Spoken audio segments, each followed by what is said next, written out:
So I'm Ritu Sarin. I'm a filmmaker and an artist from India.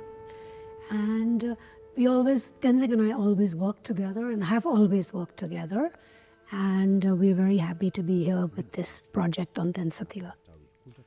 Yes, hi, my name is Tenzing Sonam. I'm a Tibetan filmmaker, born and brought up in India and exile. It started with us meeting Davide in Delhi a few years ago, and he invited us to MAO and he showed us the wonderful collection of Tibetan religious artifacts that are here, especially the Densatha collection, which is highlighted by this wonderful statue that we have here. And he wanted Ritu and I to do an intervention in some way that would highlight this collection. So we decided to do a sound installation where we thought, well, one of the things that Ritu and I have been very concerned about and that we've been exploring is the question of how did Tibetan religious artifacts that were part of monasteries and temples in Tibet, very kind of religious objects, how did they end up in museums and private collections around the world? For instance, how did the Guardian King come to Ture, So that's a question we've been asking ourselves a lot and researching.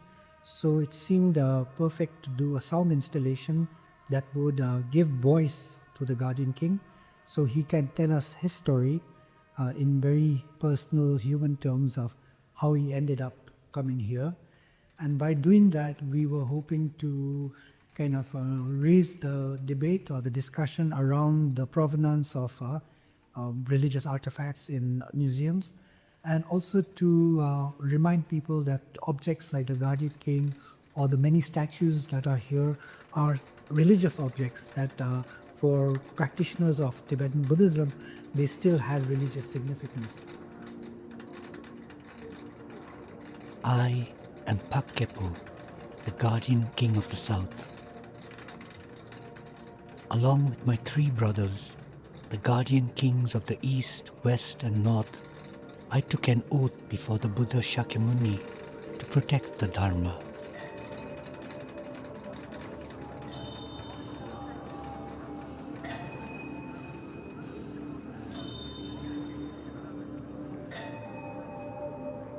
My brothers and I then set out to safeguard the precious teachings of the Awakened One, wherever they were propagated and practiced.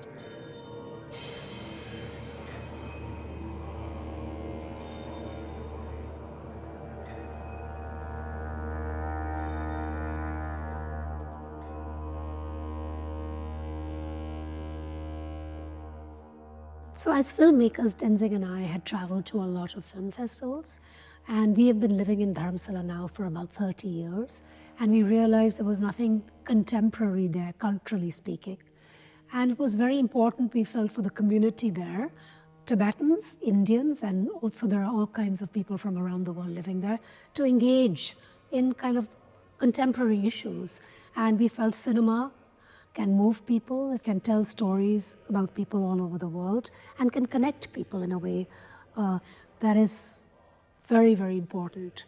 So we started in 2012 a festival for the community.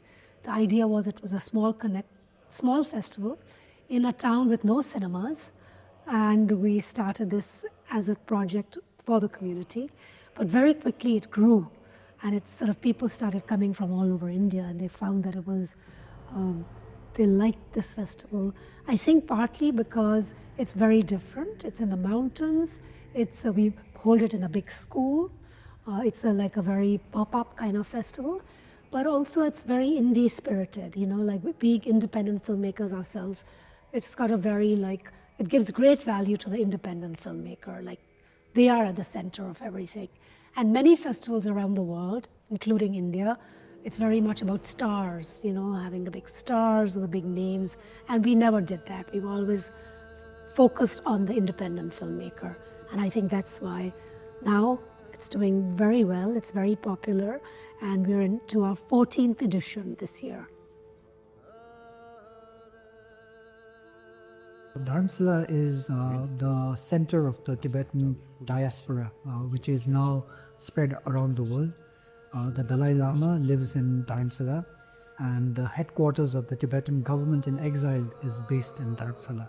So for Tibetan exiles and for Tibetans living in Tibet, Dharamsala is the symbol of a free Tibet, which doesn't exist inside Tibet because it's very much under the control of China. So part of our work that we have done is to highlight the political situation inside Tibet, the realities of that situation, because sometimes the Western idea of Tibet is very much colored by, say, Buddhism and the more kind of gentler side of our Tibetan culture, and they overlook the hard realities of what's happening in Tibet, which is a very, which is a political issue, and it's actually a very tragic political situation. So a lot of our work has been to try and highlight that in works of documentary, but also in works of fiction that we've been doing, and also in works of, we've done some installation work for art kind of spaces. So we try and highlight that aspect of Tibet that is often overlooked in a larger kind of context. We also feel it's really important for Tibetans to tell their own stories, because it's one thing to have someone from the outside who's very sympathetic, but telling your story, and it's another thing to tell your own story. So we have been trying to do that with our work, but we have also been trying to encourage within the exiled Tibetan community voices to tell their own stories. So today we have many younger generation Tibetan filmmakers who are now coming forward and making their own films and telling their own stories. So I think there is a kind of a movement of creative voices emerging within the Tibetan exile community. Yeah, we've always worked with visual media. So this is the first time we suggested to Davide that we make a sound installation. But I think it's because we really wanted to give voice to the Guardian King. And we felt a fictional story would be the right way to do it. And we also felt that, we have actually done a lot of research on the subject of Densatil and also of the subjects of objects, religious statues and other objects traveling, abroad, through very complicated means and stories and being exchanged on the art market. So we've done a lot of research on this subject. But we thought the simplest way to move people, the simplest way to tell the story in a context like this was to do a sound piece, But to work on it was actually a great pleasure because it freed us from just thinking about images, which is what we normally do, and really focusing on archival sounds, working with composers, and it was a great, great pleasure to do this. And I hope we will do more of these sound installations. It's been quite an exciting journey for us. We tried to research and gather sounds that are from the past. So there are a lot of sounds in this sound installation that are prayer wheels. Around monasteries in Tibet, you have prayer wheels that you spin as you walk around the monastery.